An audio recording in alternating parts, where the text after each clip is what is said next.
2023 දී ඉරානෙත් එක්ක පොඩි වලියකුත් වලිය කියන්නේ ඇත්තටම වෙඩි තියාගත්තා.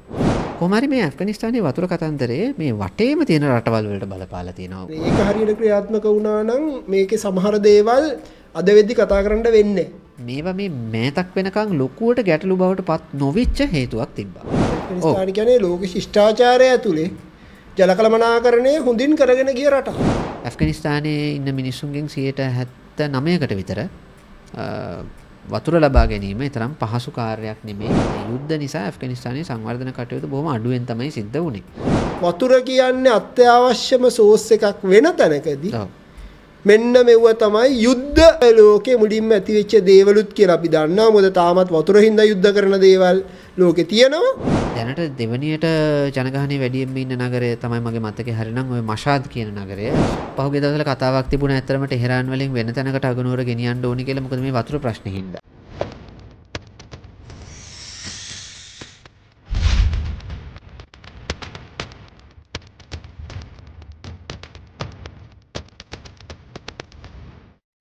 මේ දවස්වල ඇෆ්ගනිස්තානය ගැන ගොඩක් දෙනා කතා බහට ලක් කරනවා විවිධ හේතු මත. විශේෂයෙන්ම ඇෆ්ගනිස්තානයේ ඔය තාලිබාන් විදේශ ඇමතිවරයා ඉන්දියාවට ඇවිල්ලා වෙච්ච දේවල් මෙහෙම කතාත් එක්ක. හැබැයි ඇෆ්ගනිස්තානයේ හරි ඉන්ටරෙස්ටිං තැනක පිහිටලා තියෙන්නේ. මේ හින්දු කුෂ් කඳු වැටිය තියෙනවා ඇෆ්ගනිස්තානයේ මැද්දේ. ඕක හින්දා ඇෆ්ගනිස්තානයට සම්පතක් හම්බ වෙලා තියෙනවා. ඒ තමයි වතුර. මේ වතුර හුටපටේ නිසා ඇෆ්ගනිස්තානයේ වටේ තියෙන රටවල් එක්ක ලොකු ගැටලු වලට මේ මුල පුරන්න එහෙම නැත්නම් පරණ ගැටලු ආපහු අලුත් වෙන්න කටයුතු යෙදිලා තියෙනවා. ඇත්ත වශයෙන්ම කිව්වොත් 2023 දී ඉරානෙත් එක්ක පොඩි වලියකුත් වලිය කියන්නේ ඇත්තටම වෙඩි තියාගත්තා. මේ කිහිප දෙනෙක් මරණයටත් පත් වුණා මට මතක විදියට. කොහොම හරි මේ ඇෆ්ගනිස්තානයේ වතුර කතන්දරේ මේ වටේම තියෙන රටවල් වලට බලපාලා තියෙනවා. උදාහරණයක් විදිහට ගත්තොත් ඉරානය, පාකිස්තානය, තුර්ක්මනිස්තානය, උස්බෙකිස්තානය කියන රටවල් ඔක්කොම මේ ඇෆ්ගනිස්තාන වතුර ගැටලුවට මේ කියන්නේ සම්බන්ධ වෙලා තියෙනවා. ඉතින් ඔන්න ඔය කාරණේ ගැන තමයි අපි අද කතා කරන්න හිතුවේ. සාමාන්‍යයෙන් වැඩි හිතෙන්නේ නැති දෙයක් ඇෆ්ගනිස්තානයේ වතුර නිසා ප්‍රශ්නයක් ඇති වෙයි කියන එක. නමුත් වතුර කියන එක වැදගත් සම්පතක් ඒගොල්ලන්ට. මොකද හේතුව මේ එච්චරම සරුසාර ප්‍රදේශ ගොඩක් නැහැ. තියෙන ගංගාවල් ටික තමයි ඒගොල්ලන්ට පාවිච්චි කරන්න තියෙන්නේ. ඒ නිසා එතන ලොකු ගැටලුවක් තියෙනවා. මේ වතුර කතාව ගැන අපි කොතනින්ද පටන් එහෙම තමයි චාමල. මම හිතන්නේ මේක නිකන් අඬන් ඉන්න මිනිහට ඇඟිල්ලෙන් යනවා වගේ දේවල් ටිකකුත් මේකත් එක්ක සිද්ධ වෙනවා. ඉතින් එතකොට ඇත්ත කතන්දරේ ගත්තොත් මම හිතන්නේ 1973 වගේ කාලෙකත් ඇෆ්ගනිස්තානය සහ ඉරානය අතර එනවා බෝඩර් ට්‍රීට් එකක්. මම හිතන්නේ ඒක ඇතුළතදීත් කතා කරනවා අපි කියනවා හේම්ලන් රිවර් ට්‍රීටි කියලා. ඒතර මම හිතන්නේ ඒක හරියට ක්‍රියාත්මක වුණා නම් මේකේ සමහර දේවල් අද වෙද්දි කතා කරන්න වෙන්නේ. ඒක මම හිතන්නේ ඒ දවස්සෙද්දි ඇෆ්ගනිස්තානයේ වෝටර් මැනේජ්මන්ට් සම්බන්ධයෙන් ඒ රටවල හොඳම කාලේ. ඒක කතා කළා. ඊට පස්සේ කාලෙක මම හිතන්නේ පාකිස්තානයේ හා ෂෙයා කරගන්න ගංගාවල් 9ක් තියෙනවා. සාමාන්‍ය ප්‍රධාන ගංගාවල් 6ක් සහ කුඩා වෙන ගංගා. ඊට පස්සේ අපි ගත්තොත් අනිත් පැත්තට සෙන්ට්‍රල් ඒෂියා වලට යනවා, උස්බෙකිස්තානයේ, තුර්ක්මනිස්තානයේ පැති වලට යනවා. මෙන්න මේ බෝඩර් ටික ඇතුලේ ප්ලේ වෙන අපි අර ඔයා කියපු විදිහට ඇෆ්ගනිස්තාන කියලා අපි දන්න නිකන් මේ ISIS කාරයෝ එහෙම නැත්නම් කාටවත් රැකවරණය දෙන රටට වඩා මේ මිනිස්සුන්ගේ ජීවය ලබා දෙන සමහර දේවල් ඇෆ්ගනිස්තානටත් පොදුයි. ඇෆ්ගනිස්තාන සම්පත් ගොඩයි. ඉතින් මේ දේ සම්පත් ගොඩ ඇතුලේ ගංගාවල් කියන ප්‍රධාන දෙයක්. මේ වෝටර් මැනේජ්මන්ට් එක හරියට කරගන්න දැන් මේ උත්සාහ කරනවා. මේ වගේ දෙයක් වෙද්දී ෂෙයාර්ඩ් රිසෝස් එකක් වෙද්දී කාට වුණත් අනිතීරණයක් ගන්න බෑ. මේ ගංගාවල වෙලා තියෙන එහෙම දෙයක්. ඉතින් මෙහෙම වෙලා තියෙන දේ ඇතුලේ අපි කතා කරන ඇෆ්ගනිස්තාන කියන ගංගාවට කියන නම නෙමෙයි පාකිස්තානදී කියන්නේ. ඉන්දියාවේදී කියන ගංගාවට කියන මේ ආයේ පාකිස්තානදී කියන සමහර දේවල්. මෙන්න මේ දේවල් හරි ඉන්ටරෙස්ටිං ෆැක්ට්ස් ටිකක් තියෙනවා. මේක මම හිතන්නේ චාමර කිව්වා වගේ අපි හිතන දේ නෙමේ එතන තියෙන සමහර දේවල් ඒ බෑග්ග්‍රවුන්ඩ් එක අපිටත් කියවුවම පොඩ ඉන්ටරෙස්ටිං කියලා හිතුවා. ඒක හිතුවා අපි ඔයගොල්ලන්ටත් මේ දේ අපි හොයාගත්ත දේ කියලා දෙන්න. අපි කොහෙන්ද පටන් ගන්නේ චාමර? ඔයාගේ ෆැක්ට්ස් ටික. ඇත්තටම දැන් රුවනය කිව්වත් වගේ ඔය හෙල්මන් ගංගාව සම්බන්ධයෙන් තමයි ඉරානය සහ ඇෆ්ගනිස්තානය අතරේ මුලින්ම ගැටලුවක් නිර්මාණය වුණේ. එතකොට ඒකට අමතරව තවත් ගංගා පද්ධති කීපයක් තියෙනවා ගැටලු බවට පත් වෙලා තියෙන. ඉතින් ඒකින්ද මං හිතුවා මුලින්ම අපි ඔය ගංගාවල් ටික මොනවද කියලා කතා කරලා ඊට පස්සේ මේ ගැටලුකාරී තත්ත්වයන් පිළිබඳව ඒත් එක්කම කතා කරගෙන යන් කියන එක. දැන් ඉස්සර අතීතයේදී ඉතිහාසයේ එක්තරා ගඟක් තිබුණා. අද වෙනකොට ඒක ඇෆ්ගනිස්තානයේ සහ පරණ සෝවියට් සමූහාණ්ඩුව අතර තියෙන දේශ සීමාවේ පිහිටලා තියෙන ඒ කාලේ අතීතයේ ඔක්සස් කියලා කියපු ගඟ. අද වෙනකොට කියන්නේ අමුදර්යා කියලා. මේ අමුදර්යා කියන ඒ කියන්නේ නැත්නම් අමු කියන ගංගාව ඒ ගංගාවේ ඒ කියන්නේ ඒකේ සැලකිය යුතු ප්‍රදේශයක් ඇෆ්ගනිස්තානයට අයිති තියෙන සහ ඇෆ්ගනිස්තානයේ හින්දු කූෂ් කඳුකරය නම් මේ පැති වලින් තමයි පටන් ගන්නේ. හින්දු කූෂ් ඇෆ්ගනිස්තානෙන් දෙයක්ත් වෙනවා පාකිස්තානෙන් දෙයක්ත් තියෙනවා. කෙලින්ම මේ පාකිස්තානයේ පැත්තට දිවෙනවා. ඒක අර අපි ගත්තොත් එහෙම නිකන් ඊසාන දිග ඉඳන් නිරිත දිගට වගේ එහෙම ඒකට මැප් එකක් ලෝඩ් කරලා පෙන්නන්නම් බලද්දි තේරෙනවා මං හිතන්නේ ඔය හින්දු කූෂ් කඳුකරේ එක පැත්තක තමයි අපේ ඔසාමා බින් ලාඩන් එක පැත්තකින් හම්බ වෙන්නේ. ඔව් ඒ කියන්නේ තාලිබාන් අර්බුදය ඇති වුණාට පස්සේ ඒගොල්ලන් ඔය කඳුකරයන්ට පලා යනවා. ඊට පස්සේ ඇත්තටම ඒ පැත්තේ සහ අනිත් පැත්තට ගියාම ඔය මේ ඇෆ්ගන් පාකිස්තාන බෝඩර් එකේ තියෙන කඳුකර ප්‍රදේශයන් වල තමයි ඔය කට්ටිය මේ බල්ටි ගහන්නේ ඔය 2001 අවුරුද්දේ පැනලා ගිහිල්ලා. කොහොම හරි දැන් 50 ගණන් වල ඉඳලම ඔය හෙල්මන්ඩ් ගංගාව සම්බන්ධ ප්‍රශ්නේ තිබුණා. නමුත් ඒකට කලින් මේ අමුදර්යා කියන්නේ හුඟක් වැදගත් ගඟක්. මොකද මේ ගඟෙන් තුර්ක්මනිස්තානය, උස්බෙකිස්තානය, කසක්ස්තානය වගේ රටවල් වලට වතුර ලැබෙනවා. එතකොට මේ ඔක චාමර මම හිතා පොඩි දෙයක් මතක් කරන්න ඕනේ. කසස්ථානයේ, තුර්ක්මනිස්තානයේ වගේ රටවල් ගත්තොත් අපි මේ කතා කරන සහරා කාන්තාරේ වගේ කාන්තාරනේ. මේ රටවල් වලට ගියොත් මේ රටවල ඔය ගංගා ඒ තනි එක ගංගා වැරෙන්න වෙන කිසිම වෝටර් සෝස් එකක් නැහැ. සමහර අපේ පාරක ගියොත් තනිකර ඒ රටවල් කාන්තාරයි. ඔව් ඒ කියන්නේ ඕවයේ සමහර ප්‍රදේශවල දැන් උදාහරණයක් විදිහට උස්බෙකිස්තානයේ ගත්තොත් උස්බෙකිස්තානයේ ෆර්ගානා වගේ පැතිවල සාමාන්‍යයෙන් ශාස්ත්‍රීය එහෙම හොඳ දේශගුණයක් තියෙනවා. ශාස්ත්‍රීය මේ තත්ත්වයක් තියෙනවා, වතුර තියෙනවා, එහෙම තියෙනවා. නමුත් උස්බෙකිස්තානයේ අනිකුත් පැත්තට බටහිර පැත්තට ගියාම ඒ වගේම තුර්ක්මනිස්තානයේ බොහොමයක් ප්‍රදේශවලට ගියාම කසක්ස්තානයේ ප්‍රදේශවලට ගියාම ඒවයේ ජලය කියන එක බොහොම වටින සම්පතක් බවට පත් වෙලා තියෙනවා. ඉතින් ඒක නිසා අමුදර්යා කියන්නේ බොහොම වැදගත් ගඟක්. ඊට අමතරව වැදගත් ගඟක් රටවල් කිහිපයකටම. එතකොට ඊට අමතරව තියෙනවා ගඟක් හාරි කියලා ගඟක්. හාරි ගංගාව ගොඩක් වැදගත් වෙන්නේ ඇෆ්ගනිස්තානය, ඊට පස්සේ ඉරානය, ඊට පස්සේ තුර්ක්මනිස්තානයට. එතකොට අනික් ගඟ තමයි දැන් අපි කතා කරපු හෙල්මන්ඩ් ගඟ. හෙල්මන්ඩ් ගඟ වැදගත් වෙන්නේ විශේෂයෙන්ම ඇෆ්ගනිස්තානයට සහ ඉරානයට. ඇෆ්ගනිස්තානෙන් පටන් අරගෙන ඒක ඉරානය පැත්තට යනවා. ඊළඟට අනික් පැත්ත දැන් ඔය අපි ඔක්කොම කතා කරේ ඇෆ්ගනිස්තානයේ ඉඳන් බටහිර පැත්තට ගලන ගංගාව. ඇෆ්ගනිස්තානයේ ඉඳන් නැගෙනහිර පැත්තට එන ගංගාවල් තමයි පාකිස්තානයට එන්නේ. ප්‍රධාන වශයෙන්ම කාබුල් ගඟ, කුනාර් ගඟ, කාබුල් ගඟට එකතු වෙලා අන්තිමට ඒ ගංගාවල් ඒ කියන්නේ කුනාර් ගඟ කාබුල් ගඟට එකතු වෙලා ඊට පස්සේ කාබුල් ගඟ ඇවිල්ලා ඉවර වෙලා ඉන්දු ගංගාවට වැටෙනවා අටක් වලදී. එතකොට දැන් මේ කුනාර් ගඟ වැදගත් ගැටලුවක් ඇති කරන්න පුළුවන් තැනක් බවට පත් වෙලා තියෙනවා. එතකොට දැන් මේ ගංගාවල් කිහිපය අරගත්තාම මේ වෙයි විවිධාකාර ගැටලු ඇති වෙන්න පටන් අරගෙන තියෙනවා. එතකොට තව දෙයක් මතක් කරන්න ඕන මං හිතන්නේ මේවා මේ මෑතක් වෙනකන් ලොකුවට ගැටලු බවට පත් නොවිච්ච හේතුවක් තිබ්බා. මොකක්ද? හිතන්න පුළුවන්ද? 2021 වෙනකන් ඇෆ්ගනිස්තානයේ යුද්ධ තිබ්බා. ඊට වැඩිය හොයන්න දේවල්. ඊට වඩා කරන්න දේවල්. ඔව් ඒ කියන්නේ දැනුත් ඒ ප්‍රශ්න නැතුව නෙමෙයි. ඔව්. නමුත් හැබැයි මිනිස්සුන්ට දැන් කොහෙන් හරි සම්පත් බෙදලා දීලා මිනිස්සුන්ට අඩුම ගානේ ජීවිතයක් පවත්වාගෙන යන්න මේ දේ ලබා දිය යුතුයි කියන තැනකට අද පත්වමින් පවතිනවා. අනිත් දේ ඉන්දියාව තමන්ගේ අර සමහර ඔපෝනන්ට්ස්ලා ඉන්නේ. ඔව්. ඒ දේවල් ටික කරන් යන්න, ඒ කියන්නේ පවත්වාගෙන යන්න තව හිතවතෙක් හොයමින් පවතින කාලයක් නෙමෙයි. ඇෆ්ගනිස්තානයේ හිම පොඩි හිතවත්කමකුත් ඔව්, එහෙම- වෙනවා දෝමන්ද පොඩි දීගෙකුත් මම දකිනවා. ඔව් එහෙම එකකුත් තියෙනවා. නමුත් ඇෆ්ගනිස්තානයේ දැන් කලින් තිබ්බ ආණ්ඩුවටත් ඉන්දියාවේ සහයෝගය තිබුණා. ඇෆ්ගනිස්තානයේ 2021 වෙනකන් අවුරුදු 40ක් විතර කාලයක් ඇතුළත ඇෆ්ගනිස්තානයේ තිබ්බ ප්‍රශ්නේ තමයි අවුරුදු 45ක් විතර ඇත්ත වශයෙන්ම මේ යුද්ධ නිසා ඇෆ්ගනිස්තානයේ සංවර්ධන කටයුතු බොහොම අඩුවෙන් තමයි සිද්ධ වුනේ. දැන් තාලිබාන් පාලනය ආවට පස්සේ තාලිබාන් පාලනය බලය තහවුරු කරගත්තට පස්සේ ඒගොල්ලෝ පටන් අරන් තියෙනවා මේ ගංගාවල් වල ජල මේ කළමනාකරන වැඩ පටන් ගන්න. ආපහු පටන් අරගෙන තියෙනවා. තිබිච්ච ඒවා ආපහු අලුත් වැඩියා කරලා වැඩි දියුණු කරන්නට සහ අලුත් ප්‍රොජෙක්ට්ස් පටන් ගන්නට ඒගොල්ලන් කටයුතු කරලා තියෙනවා. මේකට හේතුවක් තියෙනවා. ඇෆ්ගනිස්තානයේ ඉන්න මිනිස්සුන්ගෙන් 79%කට විතර වතුර ලබා ගැනීම තරම් පහසු කාර්යයක් නෙමෙයි. මේ ජල මූලාශ්‍ර ඒගොල්ලන්ට ප්‍රමාණවත් තරමින් නැති නිසා.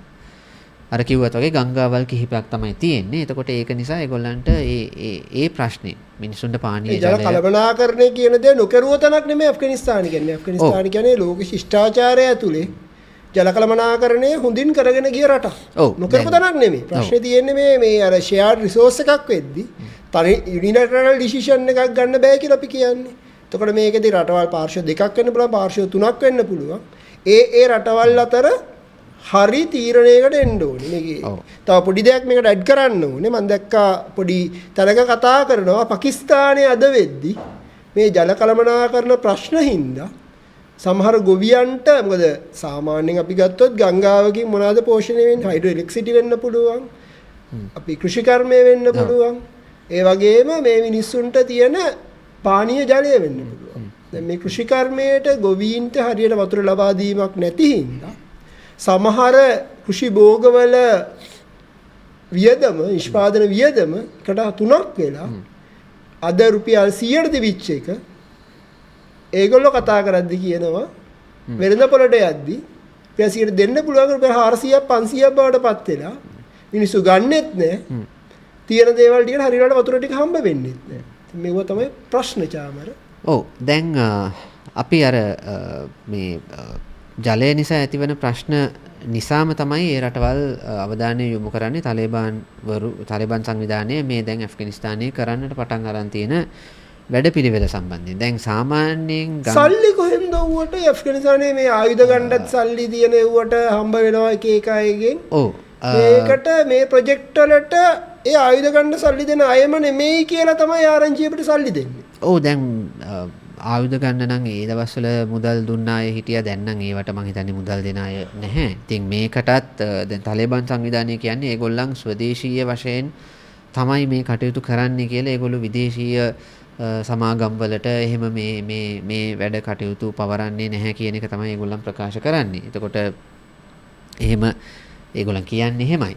ඉතින් කොහොම හරි ප්‍රධාන වශයෙන්ම ගත්තාම දැන් අපි අර කලින් කතා කරපු අමුදාර්යා සහ හාරි සහ හෙල්මන් කියන ගංගාවල් තුන සහ කුනාර් ගංගාව ගැන තමයි දැන් ලොකු අවධානයක් ලොකු ප්‍රශ්නයක් ඇවිල්ලා තියෙන්නේ. එතකොට ඒවයේ එහා පැත්තේ කියන්නේ ඒවයේ පල්ලෙහා ඉන්න රටවල් පාකිස්තානය වගේ රටවල් දැන් පාකිස්තානයේ තියෙන විවිධාකාර ප්‍රශ්න නිසා ඊට පස්සේ කෘෂි කර්මාන්තයට වියදම් වැඩිවීම වගේ ප්‍රශ්න නිසා ඒ පැත්ත ඊට අමතරව ඉරානය තුර්ක්මනිස්තානය උස්බෙකිස්තානය වගේ රටවල් කලබලයට පත් වෙලා තියෙනවා මේ ඇෆ්ගනිස්තානය කටයුතු කරන ආකාරය සම්බන්ධයෙන්. මොකද ඇෆ්ගනිස්තානය මේ වෙලාවේදී තමන්ගේ පල්ලෙහා ඉන්න රටවල් වල ජනතාව ගැන හොයනවාට වඩා තමන්ගේ රටේ ජනතාව ගැන හොයන්න අවශ්‍යයි කියන තැන ඉඳලා ඒගොල්ලෝ කියනවා අපිට අයිතිය තියෙනවා අපේ ජල සම්පත පාවිච්චි කරන්න. ඒ අනුව අපි ඒක පාවිච්චි කරනවා කියලා. ඉතින් ඔතන ඔන්න ඔය ගැටලුව ඇවිල්ලා තියෙනවා. දැන් මෑත කාලේ ගත්තාම ප්‍රධාන ප්‍රොජෙක්ට්ස් කිහිපයක් ගැන අවධානය යොමු කරන්න තියෙනවා. එකක් තමයි ඔය අමුදාර්යා අමු රිවර් එකෙන් අමු ගංගාවෙන් ඒගොල්ලන් හදනවා ඇල මාර්ගයක් උතුරු දිග ඇෆ්ගනිස්තානයේ වාරි මාර්ග කටයුතු සඳහා. එතකොට මේක කොෂ්ටෙපා කියලා ඇල මාර්ගයක් කිලෝමීටර් 285ක් දිගයි කියලා කියනවා. ඒ වගේම මේක ටිකක් ලොකු ඇලක්. එතකොට මේ මීටර් 10ක් විතර ජම්බුර මම දැක්කා එක තැනක කියනවා මීටර් 100ක් විතර පළල ඇලක් කියලා. අමුදාර්යා එකේ ජලයෙන් 3න් පංගුවක් විතර මේක මගින් හරවන්න ඉඩ තියෙනවා කියන එක තමයි විශ්වාස කෙරෙන්නේ. එතකොට මේක බරපතල ප්‍රශ්නයක් වෙනවා ඊට පල්ලෙහා තියෙන රටවල් වලට. විශේෂයෙන්ම උස්බෙකිස්තානයට, තුර්ක්මනිස්තානයට සහ කසක්ස්තානයට. එතකොට ඒගොල්ලන් මේ සම්බන්ධයෙන් ඒගොල්ලන්ගේ විරෝධය පළ කරලා තියෙනවා. හැබැයි තාලිබාන් අය ඒක කරගෙන යනවා. ඉතින් ඒක සම්බන්ධයෙන් නම් මේ වෙලාවේ යුද්ධමය තත්ත්වයක් ඇතිවීම පිළිබඳව එහෙම විය හැකියාවක් නැති තරම් නමුත් මේ ගැටුම්කාරී තත්ත්වයක් නැත්නම් මතභේදකාරී තත්ත්වයක් ඇති වෙලා තියෙනවා. මොකද මේ ප්‍රොජෙක්ට් එක මේ ක්‍රියාත්මක කරගෙන යන ප්‍රොජෙක්ට් එක ඉවර වුණාම ඒක මගින් අමුදාර්යා එකේ වතුරෙන් 3න් පංගුවක් විතර ඇෆ්ගනිස්තානයේ විසින් තමන්ගේ භාවිතයට හරවා ගන්නට ඉඩ තියෙනවා කියලා රඳවා ගන්නට. ඔය කියන්නේ ගොවිබිම් වලට යවන්න. ගොවිබිම් වලට යවන්න. මොකද දැන් සාමාන්‍යයෙන් යන ෆ්ලෝ එකෙන් 121ක් සහ 130කට ආසන්න ප්‍රමාණයක්. ඒකට මේ කියනවා කැපැසිටි එක අඩු වෙනවා. ඔව් අනික් රටවල් වලට. ඔය දැන් පොඩ්ඩක් ඔය මතක් කරනවා නම් ඔය ලංකාවේ අපි කියන්නේ ඉහළ කොත්මලේ ජලාශය හැදෙද්දි මතක ඇති සෙන්ට් ක්ලෙයා සහ ඩෙවොන් කියන දියඇලි වලට අද වෙද්දි නිකන් බැලුවොත් ඒවා නිකන් දියඇලි නෙවෙයි නිකන් අර තියෙන වතුරු පීඩිය වල ඊට වැඩිය වතුර තියෙනවානේ. මෙන්න මෙහෙම තත්යකට මේව නැත්නම් අපි දැන් ඔය සමහරට ගන්නකො මහවැලි ගංගේ සමහර අතු ගංගාවල් ජලාශ හදද්දි බ්ලොක් උනේ. මල ගංගාවල් බවට පත් වෙනවානේ. මේ ගංගාවල් වල තියෙන ෆ්ලෝ එක අඩු වෙලා මේ රටවල් වල සමහරට මේවා ගංගාවල සමහර අතු ගංගා මල ගංගාවල් බවට පත් වෙන්න පුළුවන් කියලා ප්‍රෙඩික්ෂන්ස් තියෙනවා. එතකොට අර මම කිව්ව කාන්තාර වගේ දැනටත් තියෙන මේ රටවල් වලට මෙහෙම තත්ත්වයක් වුණොත් වතුර කියන්නේ අත්‍යවශ්‍යම සෝස් එකක් වෙන තැනකදී මෙන්න මෙව තමයි යුද්ධ ලෝකෙ මුලින්ම ඇති වෙච්ච දේවලුත් කියලා අපි දන්නවා. මොකද තාමත් වතුර හින්දා යුද්ධ කරන දේවල් ලෝකේ තියෙනවා. වෙන්න පුළුවන් දේවල්. ඔව් ඊළඟට හෙල්මන්ඩ් ගඟ. දැන් හෙල්මන්ඩ් ගඟේ කතන්දරය ගත්තොත් අර අපි කලින් කිව්වා වගේ 1950 ගණන් වල ඉඳලා හෙල්මන්ඩ් ගඟේ වතුර පිළිබඳ ප්‍රශ්නේ තියෙනවා. මොකද ඇෆ්ගනිස්තානය හරහා ගිහිල්ලා ඉරානයට විශේෂයෙන්ම ඉරානයේ සිස්තාන් බලුචිස්තාන් ප්‍රාන්තය පැත්තට ජලය ලැබෙන්න තියෙන මාර්ගය තමයි හෙල්මන්ඩ් ගඟ. එතකොට හෙල්මන්ඩ් ගඟ 1950 ගණන් වල ඕකේ ඩෑම්ස් හදන්න පටන් අරගෙන කොහොම හරි පසු කාලීනව 1973 දී ඒගොල්ලෝ ඇෆ්ගනිස්තානය සහ ඉරානය අතරේ මේ සම්බන්ධයෙන් එකඟතාවයකට ඇති වුණා. ඒක තමයි හෙල්මන්ඩ් ගංගාවේ ජලය පිළිබඳව ඇති කරගත්තු කිවිසුම. අරුවන් අය කලින් මතක් කරපු එක.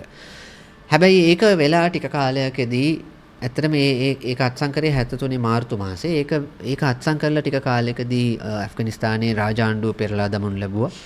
ඊට පස්සේ ඊට අවුරුදු කිහිපයකට පස්සේ ඇෆ්ගනිස්තානයේ සිවිල් යුද්ධයක පැටළුණා. ඊට පස්සේ 79 දී ඉරානයේ ඉස්ලාමීය විප්ලවය සිද්ධ වුණා. ඔය වගේ දේවල් වලින් අනතුරුව මේ කටයුත්ත මේක මේ එක විදිහකට මේ කිවිසුම හරියාකාරයෙන් ක්‍රියාත්මක වෙනවද කියන එක ගැන හොයන්න ඊට වැඩි ප්‍රශ්න තිබ්බද ඒගොල්ලෝ? වැඩි ප්‍රශ්න තිබ්බා. හැබැයි 2021 පස්සේ මේක ආයෙ ගැටලුවක් බවට පත් වෙලා තියෙනවා. මොකද හෙල්මන්ඩ් ගංගාව හරහා තියෙන ප්‍රධාන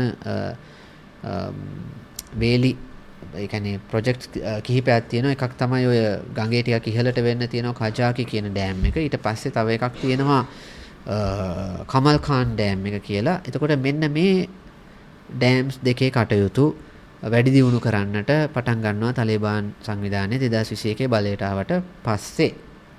එතකොට මෙන්න මේකත් එක්ක ඉරානය ආපහු සැරයක් ප්‍රශ්නකාරී තැනකට ආව මේ සම්බන්ධයෙන්. ඒ නිසාම තමයි 2023 අවුරුද්දේ දෙගොල්ලෝ අතරේ වෙඩි හුවමාරුවක් සිද්ධ වුණේ දේශ සීමාවේ. ඒක හෙල්මන්ඩ් ගඟ. ඊළඟට අලුත් ප්‍රොජෙක්ට් එක තමයි හාරි ගඟ.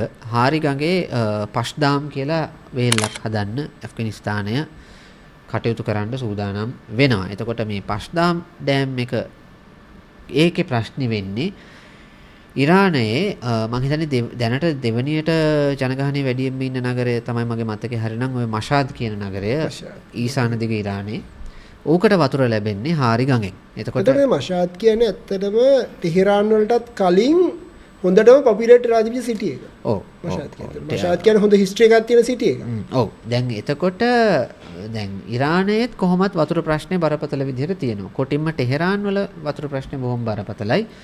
පහුගිය දවස්වල කතාවක් තිබුණා ඇත්තටම ටෙහෙරාන් වලින් වෙන තැනකට අගනුවර ගෙනියන්න ඕනි කියලා. මොකද මේ වතුර ප්‍රශ්නේ හින්දා. ටෙහෙරානේ ලොකු නගරයක් අද වෙනකොට. නමුත් ඇත්ත වශයෙන්ම ටෙහෙරානේ අගනුවර බවට පත් වෙලා අවුරුදු මම හිතන්නේ 300ක් වගේ වෙන්නේ. ඉතින් ටෙහෙරානය වෙනුවට වෙන අගනුවරක් වෙන වතුර තියෙන තැනක නගරයක්. ඒ කියන්නේ ටෙහෙරාන් කියන්නේ හයි මෙට්‍රෝ ඒරියා එකක් නේ මේ. ඒතර මෙට්‍රෝ එකේ විශාල ජනගහනයක් ඉන්න. අතා විශාල ජනගහනයක ඉරානයේ ඉන්න ජනගහනයේ මම හිතන 25ක් 30ක් මේ මෙට්‍රෝපොලිටන් එකේ ඉන්නවා. එතකොට මේ ජනගහනය මේන්ටේන් කරගෙන යන්න ඒගොල්ලන්ට මූලික සම්පත් ටික ලබා දෙන්න ඒගොල්ලන්ට ඕනි කරන දෛනික කටයුතු ඇග්‍රිකල්චර් මේ දේවල් වලට කැපැසිටේට් කරගන්න අමාරුයි. මොකද මිනිස්සු එනවා ටෙහෙරාන් වලම තමයි මිනිස්සු රැඳෙන්නේ වගේ තියෙනවා. කොහොමදත් එහෙම ලංකාවේ කොළඹ ආශ්‍රිතව ලොකු පිරිසක් ඉන්නවා. ටෙහෙරාන් වල ඒ කැපැසිටි එක දරා ගන්න අමාරුයි. දරා ගන්න අමාරුයි. ටෙහෙරාන් වල කතන්දරේට ඍජුවම ඇෆ්ගනිස්තානයේ වතුර බලපාන්නේ නැහැ. ඒක ඇත්ත වශයෙන්ම ටෙහෙරානයේ ජනගහනත්වයේ වැඩිවීම සහ මේ ජල කළමනාකරණය දුර්වල වීම සහ ක්ලයිමට් චේන්ජ් එක. ක්ලයිමට් චේන්ජ් එක ඇත්තටම කියන්නේ ජල කළමනාකරණය දුර්වල වීම කියන්නේ ඇත්තටම කළමනාකරණය කරගන්න තරම් රිසෝසස් නැතිවීම. ඔව් ඒ දෙකම තියෙනවා. එතකොට දැන් එහෙම තියෙද්දී මෂාඩ් වගේ පැත්තකත් ඒ වගේම ප්‍රශ්නයක් නිර්මාණය වීමේ හැකියාවක් තියෙනවා මේ හාරි ගංගාව හරහා හදන මේ පස්දාම් ඩෑම් එක හින්දා. එතකොට ඔන්න ඔය කාරණේ හින්දා ඉරානය සහ ඇෆ්ගනිස්තානය අතරේ ආයෙත් ගැටලුවක් නිර්මාණය වීමේ හැකියාවක් මතුවලා තියෙනවා. එක සැරයක් දෙගොල්ලෝ යුද්ධ කරගත්තු තැන. එතකොට දැන් මෙන්න මේ කතන්දර ටිකත් එක්ක අපි සාමාන්‍යයෙන් දකින දෙයක් තමයි ලෝකේ මං හිතන්නේ ජල ප්‍රශ්නයට එක මූලික හේතුවක් තමයි දැන් ඉරානය වගේ රටවල් වල ඒගොල්ලන්ගේ කළමනාකරණයේ දුර්වලතා තියෙනවා. ඊට අමතරව ක්ලයිමට් චේන්ජ් එක. ක්ලයිමට් චේන්ජ් එක ඒ කියන්නේ දේශගුණ විපර්යාස වැඩි වෙන නැත්නම් ගෝලීය උණුසුම වැඩි වෙනකොට මේ සමහර රටවල් වල ජල සම්පත් පිළිබඳ ප්‍රශ්න වැඩි වෙනකොට කාන්තාරකරණය වැඩි වෙනකොට මේ මිනිස්සු අතරේ මේ ගැටුම් වර්ධනය වීමේ හැකියාව යුද්ධ ඇතිවීමේ හැකියාව වන ඉස්සෙල්ලා කිව්වා වගේ වැඩි වෙනවා. එතකොට දැන් මේ මොහොතේ ඇෆ්ගනිස්තානය කටයුතු කරන විදිහ විශේෂයෙන්ම තාලිබාන් සංවිධානය කටයුතු කරන විදිහ ගත්තොත් තාලිබාන් සංවිධානයට තියෙන ප්‍රශ්නේ තමයි තමන්ගේ ජනතාවට ජලය ලබා දෙන්නට අවශ්‍යතාවය තියෙන එක. ඒතර වැදගත් දෙයක් තියෙන චාවර මම හරි කැමැති. තාලිබාන් කියන්නේ යුද්ධකාමී යුද්ධය හා සම්බන්ධයෙන් හැදිච්ච සංවිධානයක් ලෝකෙ දකින්නේ. දැන් මේගොල්ලෝ තමන්ගේ මිනිස්සු ගැන හිතන්න. ඒතකොට ඒ කියන්නේ දේශපාලනික වශයෙන් තමන්ට පරිපාලනමය වශයෙන් කරගෙන යන්න ඕනේ මූලික දේවල් ගැන හිතන පරිපාලකයෙක් ටිකක් වෙන්න බවට උත්සාහ කරන තත්යකට අද වෙද්දී පත් වෙලා තියෙන අපිට මැචියුරිටි එකක් හැදිලා. එතනක් තියෙනවා පොඩි චේන්ජ් ෆැක්ටර් එකකුත් අපිට කතා කළ යුතු දෙයක් තියෙනවා මෙතන. ඔය එතන ඉතින් මැචියුරිටි එකක් නම් මම දන්නේ එහෙම එකකුත් ඇති. එහෙම නැතුවත් බෑනේ. මොකද නැත්තම් එහෙම නොවුනා නම් මේගොල්ලෝ පැවැත්මක් ඇති වෙන්නේ නැහැ නේද? ඔව් ඒක හරි. නමුත් මම හිතන්නේ ඒ සම්බන්ධයෙන්ුත් පොඩි අවුලක් තියෙනවා සමහර රටවල් වලට මේගොල්ලෝ මේ කරන ප්‍රොජෙක්ට්ස් කොච්චර සාර්ථක වෙයිද කියන සැකේ තියෙන ඔය වටේ පිටේ රටවල් වලට. ඒ කියන්නේ මේවා හරියට මේ කාර්යක්ෂම විදිහට කෙරෙයිද නිකන් ජලය අපතේ ගිහිල්ලා ඔය එක්ස්පර්ටිස් ෆන්ඩින් ඒක තමයි ඒවා තමයි තියෙන්නේ නේද? ඒවා තාලිබාන් එක හරියට පැහැදිලිව කියන්නේ මම හිතන්නේ ඒගොල්ලෝ කියන්නේ ඒගොල්ලන් කරනවා ඒගොල්ලන්ගේ ජනතාවගේ ශ්‍රමයෙන් එහෙම කියලා තමයි මම හිතන්නේ කතා කරන්නේ. anyway කොහොම හරි දැන් ඔය අතර වාරේ තමයි පාකිස්තානයත් එක්ක ප්‍රශ්නය පැන නැගිලා තියෙන්නේ කුනාර් කියන ගංගාව හරහා ඩෑම් එකක් හදන්න තියෙන යෝජනාවත් එක්ක. පාකිස්තානයත් එක්ක ඇෆ්ගනිස්තානයට තියෙන ප්‍රශ්නය විවිධාකාරයි. අපි කලින් සතියක ඒ ගැන කතා කරා. ඔව් මම හිතන්නේ චාමර ඔකේ මම හිතන්නේ එක ගංගාවක් නෙමෙයි ගංගාවල අපි කිව්වේ කාබුල් ගඟ තියෙනවා කුනාර් එක මම හිතන්නේ මේ පැත්තේදී කුනාර් කියනවා ඔක පාකිස්තානයේදී චිත්‍රාල් කියනවා. ඊට පස්සේ කුරාම් කියලා තව තියෙනවා ගඟ. ඒ වගේ වතුර ගොඩාක් නෑ. තව ගෝමල් කියලා තියෙනවා බරා තියෙනවා ටොචි කියලා තියෙනවා. ආයි පාකිස්තානට යද්දී ගැම්බියා කියලා කියනවා. ඕකේ තව පොඩි තව ගංගාවල් කීපයක් තියෙනවා. අපි ඉන්දස් ගඟට එකතු වෙන. ඒතර මේ වගේ ගංගාවල් 9ක් මේ දෙක අතර මේ ෂෙයා වෙනවා. ඒතර මේ ෂෙයා රිසෝස් වලදී අර මම ඉස්සෙල්ලා මුලින් කියපු දේ අපි මේ කතන්දරේ පාකිස්තාන ඇෆ්ගනිස්තාන් ප්‍රශ්නයක් විතරක් කියලා හිතුවට සමහර පාකිස්තානෙත් එක්ක ප්‍රශ්න තියෙන රටවල් වලට රණන්න ඉන්න මිනිස්සුන්ට ඇඟිල්ලෙන් යනවා වගේ ඒගොල්ලෝ ඇෆ්ගනිස්තානේ පැත්තේ හිටගෙන තියනවාද වෙද්දී. ඔව් දැන් ඇත්තටම අනික් පොඩි රට පුංචි ගංගාවල් වලටත් වඩා ඇත්තටම ගොඩාක් මෙතෙන්දී අවධානය යොමු වෙන්නේ කුනාර් සහ කාබුල් කියන ගංගාවල් දෙක පිළිබඳව. ඒකෙනුත් ඔය කුනාර් ගඟ කාබුල් ගඟට එකතු වෙන්න කලින් ඩෑම් එකක් හදන්න සැලසුමක් ගැන මම හිතන්නේ කතාවක් තියෙනවා. එතකොට ඔය දෙකෙන් තමයි ලොකුම ජල ප්‍රමාණයක් එන්නේ පාකිස්තානයට. ඒ කියන්නේ දැන් අපි ගත්තොත් කාබුල් ගඟෙන් සම්පූර්ණයෙන්ම ගත්තාම අවුරුද්දකට ඝන මීටර බිලියන 25ක් විතර පාකිස්තානයට එනවා. ඒතර ඔන්න ඔය කියන්නේ පාකිස්තානයට වැදගත් ජල මූලාශ්‍රයක් අනිකුත් ගංගාවල් වලින් පොඩි ප්‍රමාණය එනවා යම් ප්‍රමාණය එනවා. කාබුල් ගඟයි කුනාර් ගඟයි තමයි ඇත්තටම වැදගත්ම තැන්. එතකොට ඒවයේ ජලය බ්ලොක් කරන්න ඇෆ්ගනිස්තානය කටයුතු කරනවා නම් ඒක පාකිස්තානයේ ප්‍රශ්නයක් බවට පත් වෙනවා. ඔක අතන මම හිතන්නේ ඔගේ නිකන් හරි ඉන්ටරෙස්ටිං ෆැක්ට් එකක් තියෙනවා. ගඟ පටන් ගන්නේ පාකිස්තානයට අදාළ හින්දු කුෂ් කඳු කරේ. ඊට පස්සේ ඇෆ්ගනිස්තානට ඇවිල්ලා ඔව් ආපහු පාකිස්තානට එනවා. ඔව් ඒක කුනාර් ගඟ පටන් ගන්නේ පාකිස්තානයෙන් තමයි. ඔව් ඒක ඒ කියන්නේ මම හිතන්නේ කුනාර් ගඟ පටන් ගන්නේ පාකිස්තානයෙන් වගේම කුනාර් ගඟේ වතුර ප්‍රමාණයෙන් 60%ක් 70ක් පෝෂණය වෙන්නේ පාකිස්තානි පැත්තෙන්. ඊට පස්සේ තමයි ඇෆ්ගනිස්තානට ඇවිල්ලා දැන් මේගොල්ලෝ හදන්නේ ඇෆ්ගනිස්තානයේදී ඩෑම් එකක් හදන්න. එතකොට පාකිස්තානයෙන් පටන් ගන්න ජලය තමයි. එහෙම ඇවිල්ලා ඉවර වෙලා ඒගොල්ලන් ඒක තමයි ඉතින් මෙතන ව්‍යාකූල තත්ත්වයක් නිර්මාණය කරලා තියෙන්නේ. පාකිස්තානයටයි ඇෆ්ගනිස්තානයටයි රණ්ඩු කරන්න හේතු ගොඩක් තියෙනවා. අපි කලින් කතා කරා. ඉතින් ඒක නිසා මම ඒවා අපි මම හිතන්නේ ඒවා ආයේ කතා කරන්නත් අවශ්‍ය වෙන්නේ නැහැ. ඒ අතරේ දේශ සීමාව පිළිබඳ ප්‍රශ්න තියෙනවා. දෙපැත්තෙම එකම ජනවර්ගයේ ජීවත් වීම පිළිබඳ ප්‍රශ්න තියෙනවා. එතකොට මේ මොනවද මේගොල්ලන් අතරේ කාලයක් තිස්සේ තිබ්බ තාලිබාන් සංවිධානය සහ පාකිස්තානය අතරේ කාලයක් තිබ්බ සම්බන්ධතා තියෙනවා. ඒ වගේ දේවල් තියෙනවා. නමුත් මේ වෙනකොට අද වෙනකොට විශේෂයෙන්ම ওই දේශ සීමාව සම්බන්ධ ගැටලුව සහ ජලය පිළිබඳ ගැටලුව මේ රටවල් දෙක අතරේ බරපතල ප්‍රශ්න බවට පත්වීමේ ඉඩක් ඇති කරලා තියෙනවා. එතකොට රටවල් 3-4ක් ඇෆ්ගනිස්තානෙත් එක්ක මේ වෙලාවේ අමනාපෙන් ඉන්නවා මේ වතුර ප්‍රශ්නේ නිසා. ඒනොත් ඉරානය සහ පාකිස්තානය මීට කලින් ඇෆ්ගනිස්තානයත් එක්ක පාකිස්තානෙන් තාමත් රණ්ඩු වලට ගිහිල්ලා තියෙනවා.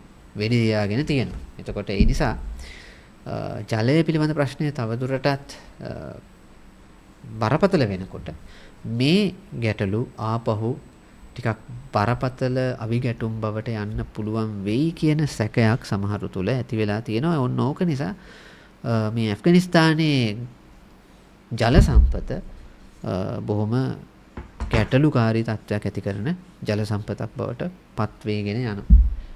ලෝකේ දැනටත් පවතින පරණම යුද්ධේ පවතින්නේ ඉන්දියාවේ. මේ තියෙන්නේ වතුර ප්‍රශ්නයක් හින්දා. තාම වතුර ටිකක් බෙදා ගන්න බැරුව මිනිස්සු ගහ ගන්නවා අවුරුදු 2500ක් තිස්සේ. බුද්ධ කාලයේ ඉඳන්. ලෝක ජල ප්‍රශ්න හින්දා මූලික කෘෂිකර්මය ඇති වෙද්දී මිනිස්සු මරා ගත්තා. මිනිස්සුගේ මූලික යුද්ධ ඇති වෙන්න වෙච්ච ප්‍රධාන දේ තමයි වතුර ප්‍රශ්න. කුඹුරක වතුර ටිකක් බෙදා ගන්න බැරුව මරාගත්ත සහෝදරයෝ ගැන ලංකාවේ කතන්දර තියෙනවානේ. ඉතින් මේක වතුර ටික රටවල් වලට යද්දී තව එක ලෙවල් වලට දේශපාලනය සමහර අයගේ සමහර ප්‍රශ්න වලට ඇඳ ගන්න මේක වෙලා තියෙනවා. ඉතින් ඇෆ්ගනිස්තානය කියන්නේ මම හිතට අපි චැප්ටර්ස් කීපයකම කතා කළා වගේ ප්‍රශ්න කියන දේෙන් හෙම්බත් වෙලා දෙන්න පුළුවන් කන්න පුළුවන් පරිප්පු ඔක්කොම කාලා තියෙන රට. දැන් මේ වතුර ප්‍රශ්නෙත් හින්දා ආයුද්ධයකට යන්න වුණොත් සොරිම තමයි. ඉතින් මම හිතනවා ඇෆ්ගනිස්තානයට සල්ලි තියෙන ටික අඩුම ගානේ වතුර ටිකක්වත් මිනිසුන්ට දීලා මේක ගොඩ දාගන්න පුළුවන් තත්ත්වයක් විතරක් කරගත්තොත් ප්‍රශ්න අඩුවෙන් ගොඩ දාගන්න උත්සාහ කරાવી කියලා බලාපොරොත්තු වෙනවා. හැබැයි එහෙම තියෙද්දි දේශපාලනමය වශයෙන් පාකිස්තානෙත් එක්ක ප්‍රශ්න තියෙන, ඉරානෙත් එක්ක ප්‍රශ්න තියෙන සමහර අය ඇෆ්ගනිස්තානයේ පැත්තෙන් හිටගෙන මේවා වල අර අඬන මිනිස්සුන්ට ඇඟිල්ලෙන් අයින දේවලුත් අපි දේශපාලනමය වශයෙන් දකිනවා. ඉතින් මේ අනුව සමහර යුද්ධවලට ඇවිලෙන ගින්න වලට පිදුරු දාන කට්ටිය නැතුවම නෙමෙයි. අපි මේ දේවලුත් දකිනවා මේ දේවල් ඇතුලේ. ඉතින් ඊගාව චැප්ටර් එකක ඇතුලේ අපිට මේ දේවලුත් කතා කරන්න සමහර විට ඉඩක් වෙන්න යන්න පුළුවන් චාමර. ඔව් ඒක සිද්ධ වෙන්නේ තීරණය වෙන්නේ මේ වතුර පිළිබඳ ගැටලුව කොහොමද ඉස්සරහට දිවෙන්නේ කියන කාරණය මත සහ වෙනත් ගැටලු දේශපාලනික ගැටලු කියන්නේ ඇෆ්ගනිස්තානය සම්බන්ධයෙන් ඔය අපි කතා කරපු මොකද්ද මේ පාකිස්තානය සහ ඇෆ්ගනිස්තානය අතර තියෙන ගැටලුවේ එක පැත්තක් විතරයි වතුර. ඉරානය සහ අනික් රටවල් එක්ක තියෙන ප්‍රශ්නවල නම් ඇත්තටම මේ වෙනකොට ගොඩක්ම වතුර නිසා තමයි සිද්ධ වෙන්නේ. මොකද පාකිස්තානයත් එක්ක තියෙන එක ඊට වඩා ටිකක් සංකීර්ණයි. කෙසේ වෙතත් ඔන්න ඕකයි කතන්දරේ. වතුර නිසා තවත් යුද්ධයක් අනාගතයේදී ඇති වෙයිද කියන එක අපිට බලාගෙන ඉන්නට වෙනවා. ආය දවසක තවත් මාතෘකාවකින් හම්බෙමු.